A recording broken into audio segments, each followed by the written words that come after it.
Such a night, yeah, such a night. Sweet confusion up under the moonlight. Yeah, such a night, such a night to steal away. The time seemed right. Well, your eyes caught mine at a glance.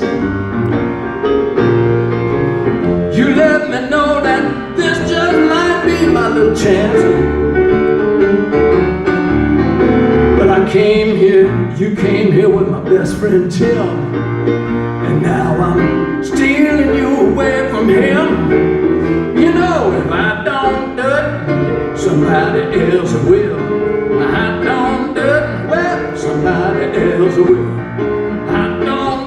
You know, somebody else will. I don't do it.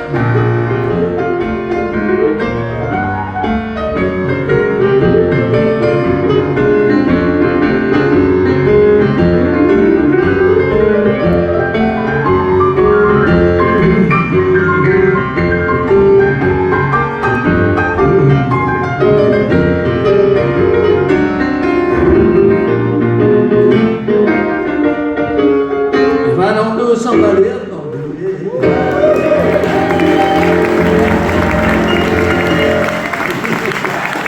Thank you. Love you, man.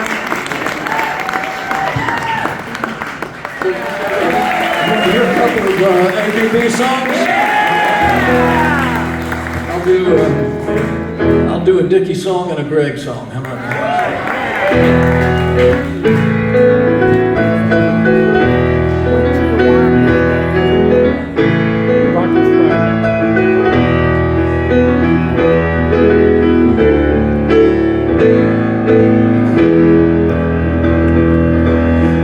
Along the river, sweet lullaby, it just to keep on flowing.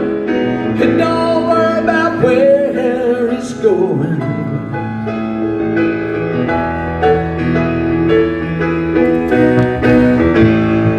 Well, don't fly, Mr. Bluebird, I'm just walking down the road. Early morning sunshine, tell me all I need to know.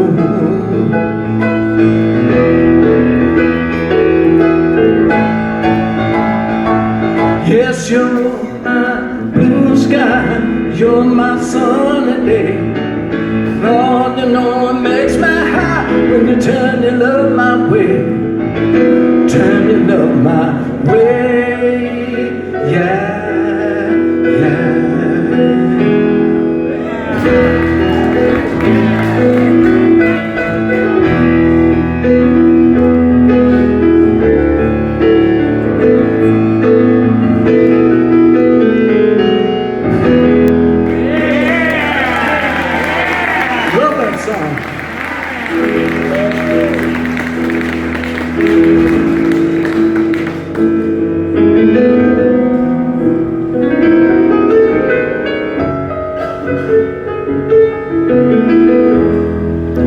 Crossroads seem to come and go.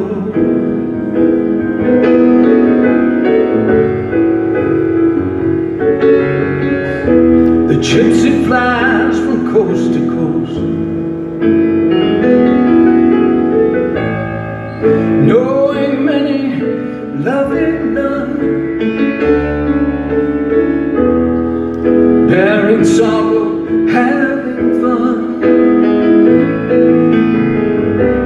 But back home he'll always run to sweet Melissa.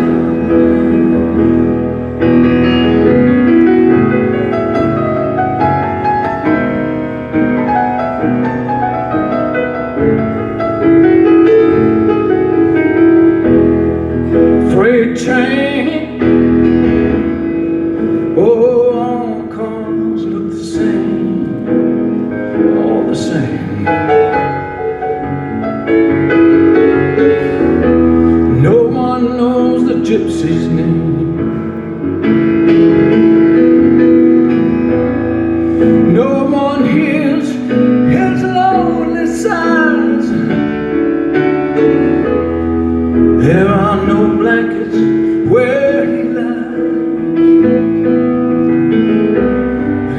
deepest dreams, the gypsy flies back to Melissa.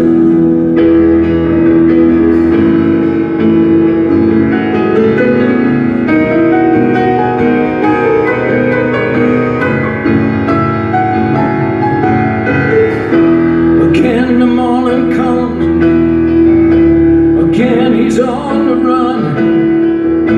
A sunbeam shining through his hair, fear not to have a care. Pick up your gear and gypsy, roll on, roll on.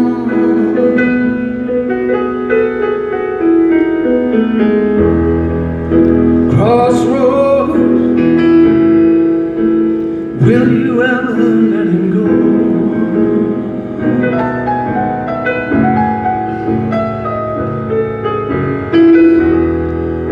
Will you hide the dead man's ghost?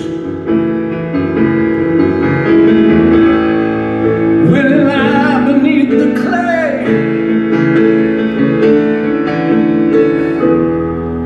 Will his spirit float away?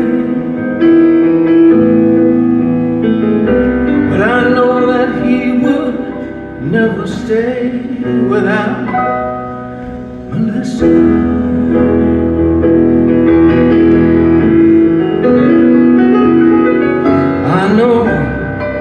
He would never stay without Melissa.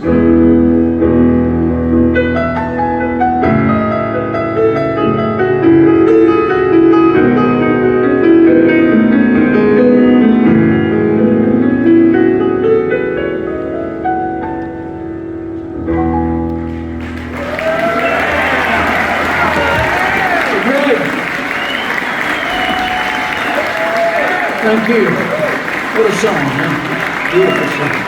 And when this situation came where the ABB were going to disband for a while, we looked at each other and we said, well, we can go on our merry way, or maybe we can put something together and make something out of this trio thing. I felt like we needed a fourth member, so I called up my old pal Jimmy Knowles, who had played with, thank you for knowing who Jimmy is. He had played with Alex Taylor and with Dr. John with me. So in DC Dog. DC Dog, that's right. He was in it. And he was also, what was the blues band he was in? I'll think of it in a minute. But Jimmy had made his own mark, and we got him down, and he fit perfectly. And so our first record was as a quartet. And then as we went on, I think some of you may know that we added Randall Bramlett. Let's hear it for Randall. Davis Causey, and the drummers changed from time to time, but we did 6 records in 5 years, so you know we did okay with it. We didn't sell like Allman Brothers numbers, but we did decent, 250, 300,000 units per record, so it wasn't bad. You want to hear what Sea Level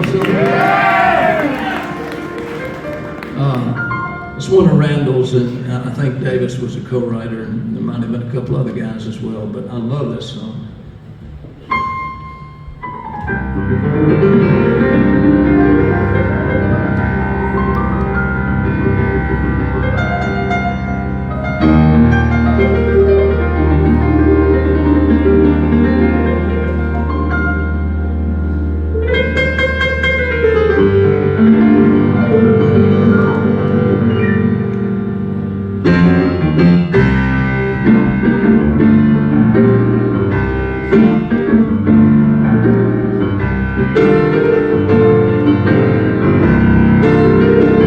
In the dreary world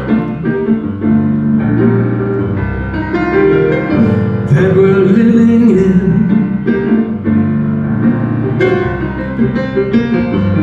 it's fashionable to let nothing faze you. Yes, you're above it all, but you're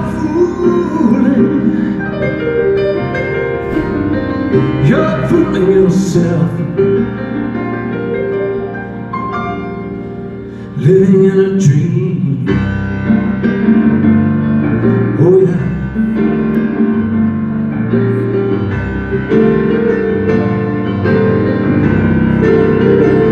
And the dancers dancing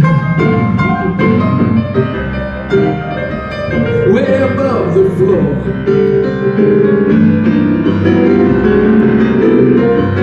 People are calling, calling. They're calling out for more and more and more. Yes, you're still above it all. You keep on fooling, yeah, fooling yourself. Living in a dream.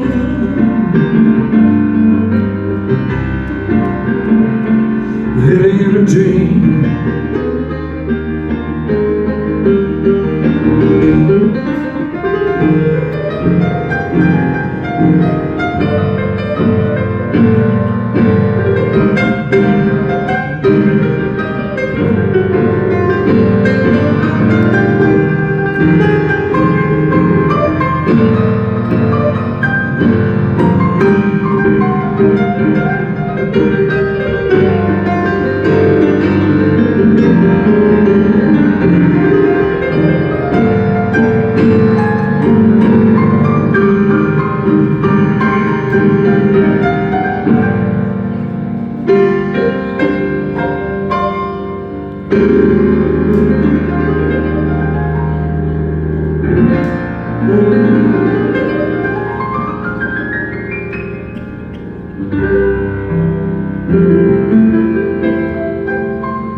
Thank you so much. You know, not to interrupt the flow, but I do want to share with my friends out here that about 3 days ago, I had an accident with my middle finger in my right hand. I reached into a knife drawer, and unbeknownst to me, there was a sharp knife upside down in that drawer, and I sliced the tip of that darn thing. So if I slip a little bit on a note here and there, I hope you'll forgive me. But I wasn't about to cancel this gig, I can tell you that. The sea level had broken up. I had a little trio, not doing much. We were playing a club in Macon and one in Savannah, and that was about it, really. The phone wasn't ringing for recording sessions, and I was a little despondent about all that. But we had just moved to the country, and I was undergoing this, learning about environmentalism. And come in one day, just as she said, a little depressed, and saying all this, and then she said, "Yeah, but the Rolling Stones called you today." And I did think I thought it was a joke, honey, don't do that to me, I don't need that right now. Chuck, it's for real, here's the number, go call.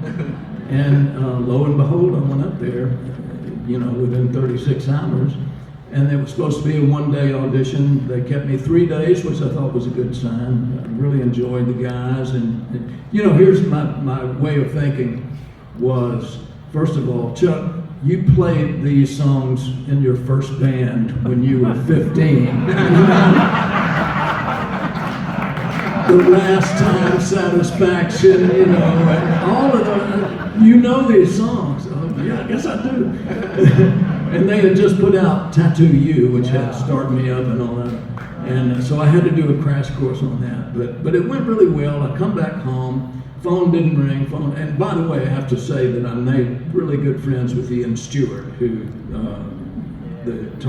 Keith talked about in the film, and others as well.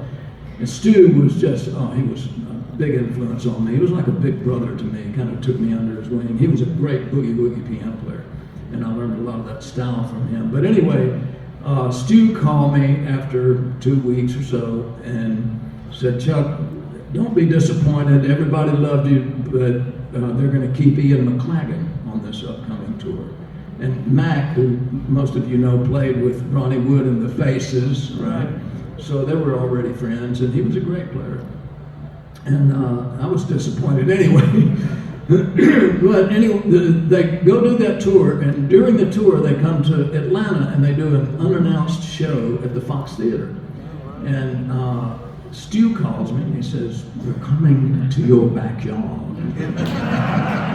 Would you like to come up and have a bash?" And so I did. I went in, I sat in with the guys at the Fox, 2 or 3 songs, and kind of rekindled the relationship, which was great.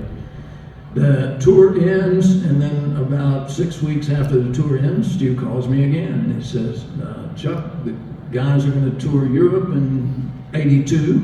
This was in late '81, and they want you to go. You're on." So I've had the seat ever since. There you go. Shall we celebrate the Stones a little bit more?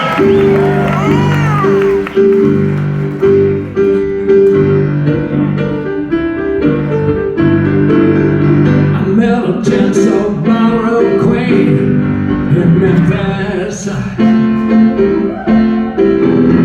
She tried to take me upstairs for a ride. She had to heave me right across her shoulder. I took those hands to take her on my mind.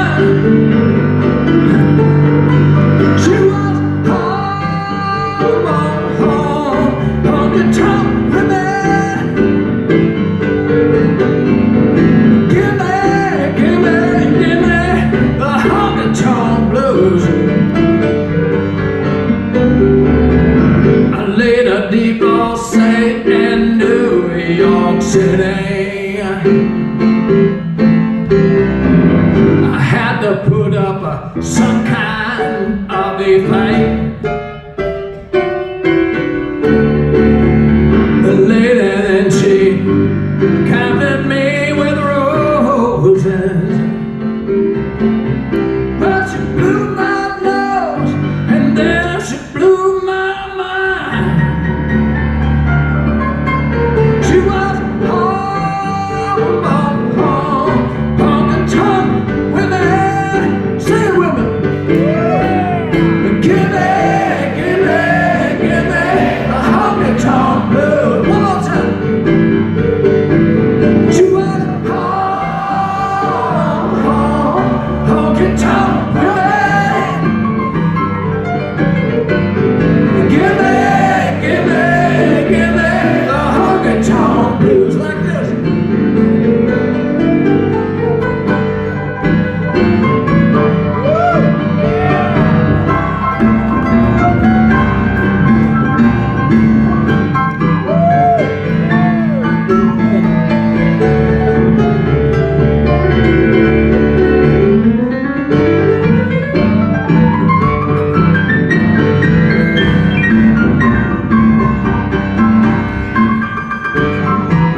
'05, I think, and we were early in the tour, and we're coming to the Meadowlands, which MetLife Stadium, I think it is now, but it's New Jersey, exactly.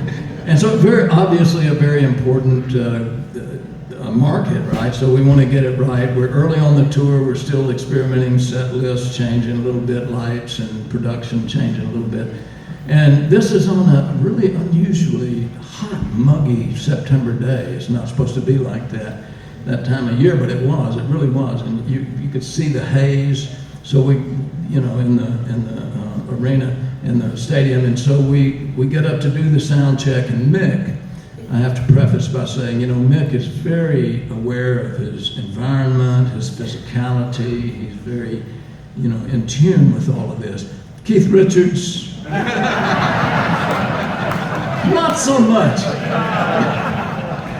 But Mick is concerned, you know, about the heat, you know, and he tells all of us, guys, you know, it's going to be really hot tonight. You know, when the lights come on, it's going to be even hotter. So you got to drink lots of water. You have to hydrate, because, you know, you could pass out. You know, okay, all right. So we go backstage, and there's a little rehearsal room. We go over a couple of songs we hadn't done in a while just to tighten them up, and he goes on about this again, you know. Charlie, mate, you know, you're playing the drums, it's so physical. You got to be careful, drink lots of water. All right. And so the golden moment comes. We're in full rock regalia. The pre-recorded music is playing, 55,000 screaming fans, lights are swirling around. We're about to make that walk to the stage, you know. We're going to conquer the New York metro area. And just before we walk, one more time, Nick has to, you know, remind us, guys, don't forget, Keith, don't forget, hydrate. By now, Keith Richards had enough of this shit. And he said, for Christ's sake, Mick, leave it alone. If it makes you feel better, I'll put more ice in me vodka. Absolutely true. That is so Keith. I like to fell out, Larry, I swear to God. I'm sure we could be here all night. So we did the Steel Wheels tour, and maybe some of you even might have seen it. And that was 89 and 90, and so Eric was a special guest on about half a dozen shows with us, and you know, Eric Clapton, isn't he? And fortunately, we did a blues song called Little Red Rooster.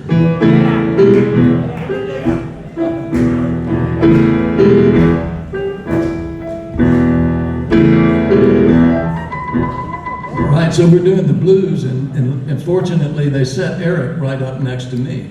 So we have kind of a nice blues dialogue back and forth, and we had fun, and it was great. And I get home from the tour, and before digital, it was cassette, right? I have a cassette somewhere with Eric Clapton's message on it saying, "This is Eric Clapton calling from Hong Kong to see if Chuck Leavell would be interested in playing some shows at the Royal Albert Hall." I'd be very interested in that. And that's how it came about. So went over and worked a couple of years with Eric. And we did, I guess the highlight of that was the Unplugged record. And Eric was very gracious to me, gave me a good space to play on all those songs, and it was just beautiful. And one of the ones we did, I got a little story for you before I play a song, was Alberta, Alberta, traditional blues song, right? So Eric, you know, gave me a nice solo on it. At the end of the song, he calls my name out, and they left it on the record. So you hear in his English accent at the very end of the song, you hear Chuck Leavell, right? So that was freaky, but so here's the story. Before we go out and tour behind Unplugged, the record company wants the record to circulate, right? So we all have a break of about a month. We go home while the record's going around and around the world. And during this time, they set up a media tour for me to talk about forestry, the environment, the same stuff that I always talk about, Larry. And so I'm on the phone with this woman setting it up. And she says, before we get to the details of this tour, I just want you to know, I just got the Unplugged record. I love it. I think it's brilliant. And I said, well, what an honor for me. Thank you. And to play with all those great musicians. You know, it wasn't just Eric. Steve Ferroni on drums, and Nathan East on bass, and Ray Cooper on percussion, and Tessa and Katie singing, and you know, just Andy Fairweather Lowe on guitar. And I said, well, thank you. It was such an honor to do that. And she said, I want you to know my son really likes that record too. Okay, cool. Thank you. And she said, you know that place where Eric calls your name out? I said, yeah, I can't believe they left it on the record. She said, my son loves that part. I said, how old is your son? She said, 6. What the? I said, well, explain this to me. She said, because he thinks Eric says, chocolate milk.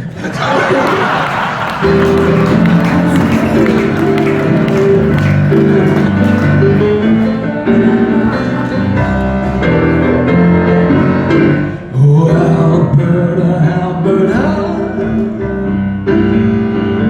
where you been so long? Alberta, Alberta,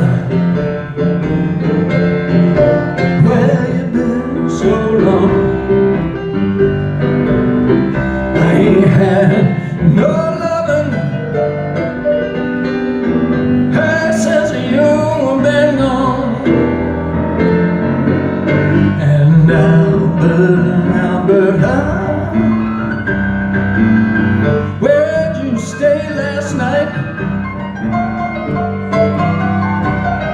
Oh, Alberta, Alberta, where did you stay last night? You come home this morning, clothes didn't fit you right.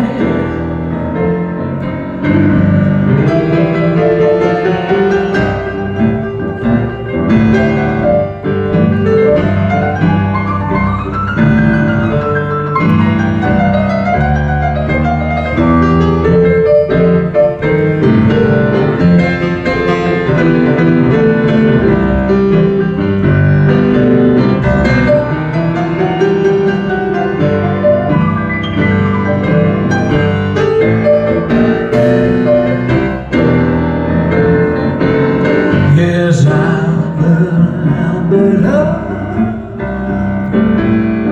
girl, you're on my mind.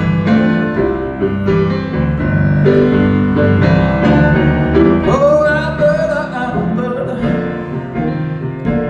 girl, you stay on my mind. Ain't had no good loving in such a great long time.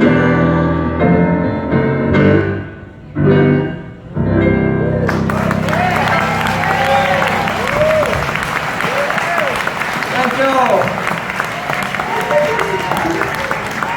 Eric doesn't need a year off. He needs to work. You know, we need to keep his mind on music and keep everything moving. And by the way, he's been hanging out with George. You know that they were friends and shared Patty and all that stuff. And he said Eric has challenged George to a tour. He told George, you know, you never get out in the trenches with the rest of us, do you?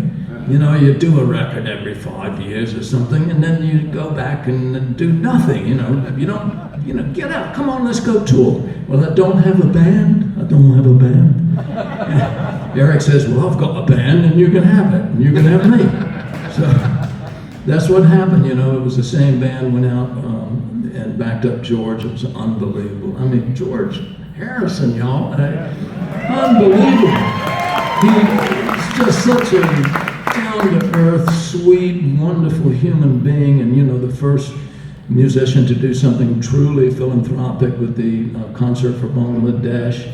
Just had a heart as big as the universe, and you know, he had a wonderful little chuckle under his breath, and I'll always remember. And he was just nice to everybody. So, as we know, George was a brilliant songwriter and wrote all kinds of songs that made you think and they were serious, like Isn't It a Pity, or While My Guitar Gently Weeps, you know, those songs. Fun, witty songs like Piggies or Taxman. And he also wrote songs of great hope, like this.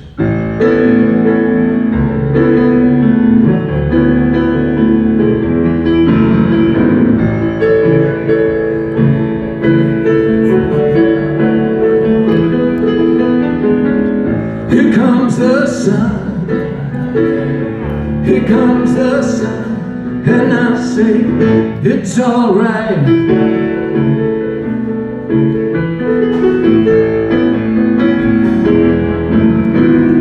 Little darling, it's been a long, cold, lonely winter.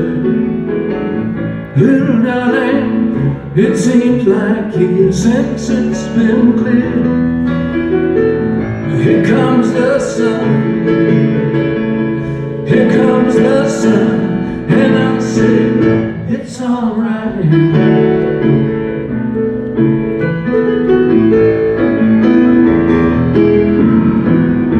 Little darling, the smiles returning to their faces. Little darling, oh, it seems like years since it's been clear. Here comes the sun, here comes the sun, it's gonna be alright.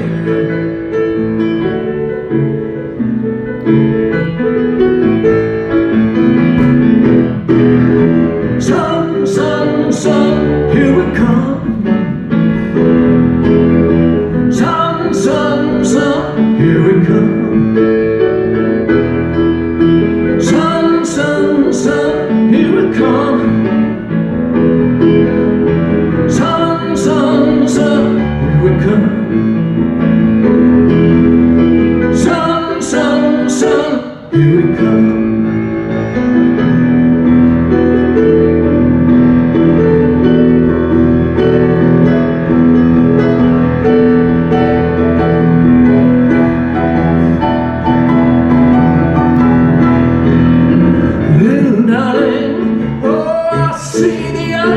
It's slowly melting. Little darling, it seems like years since it's been clear. Well, here comes the sun, here comes the sun, and I say, it's alright. Yeah, here comes the sun, here comes the sun, and I say, it's alright. It's alright. Yeah, it's alright.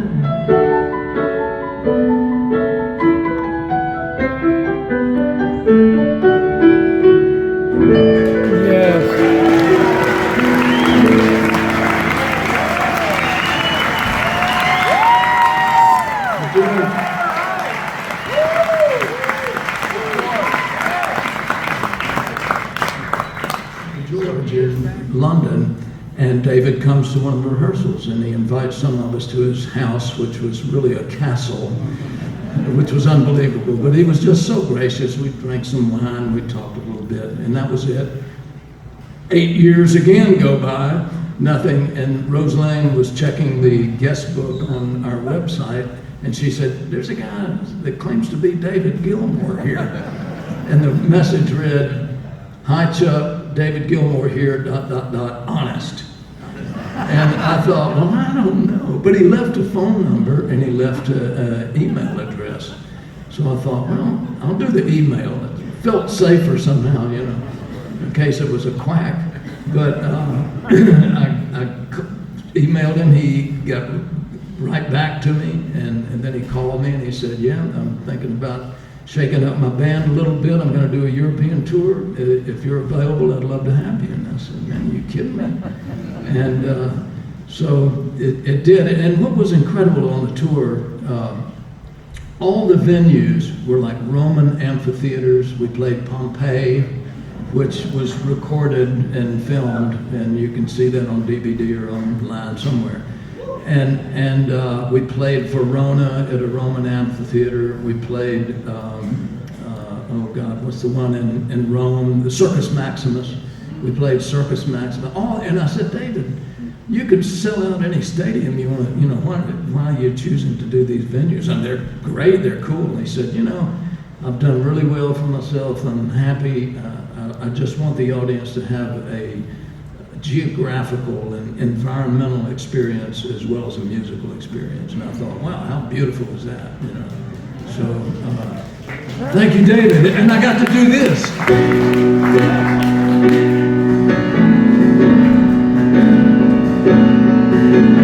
Hello, hello, hello. Is there anybody in there?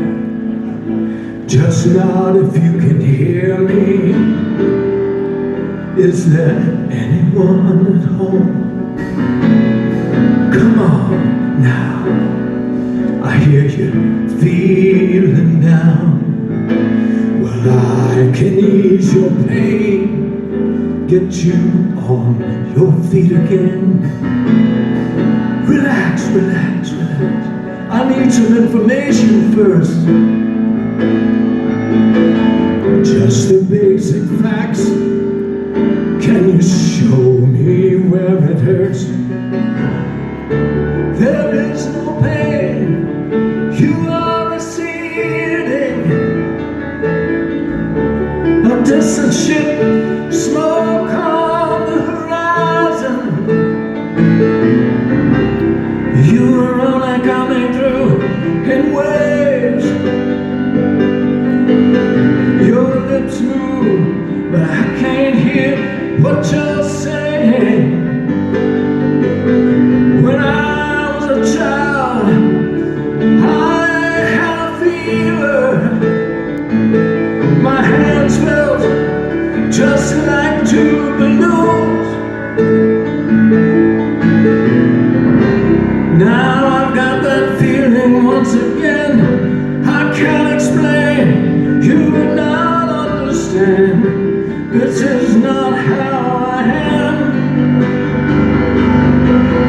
I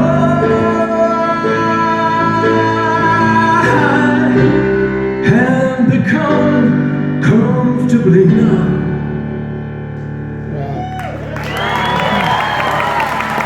Man, that was fun to do for one time. That was a great honor.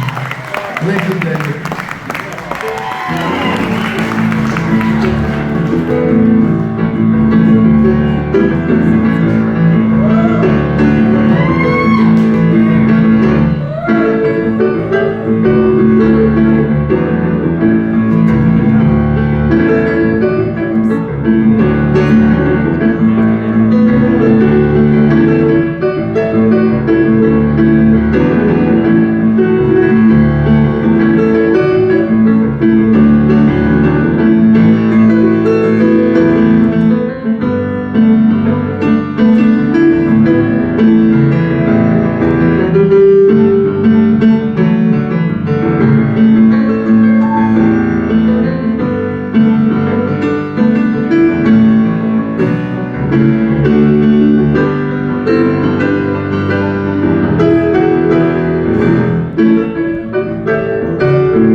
Thank you.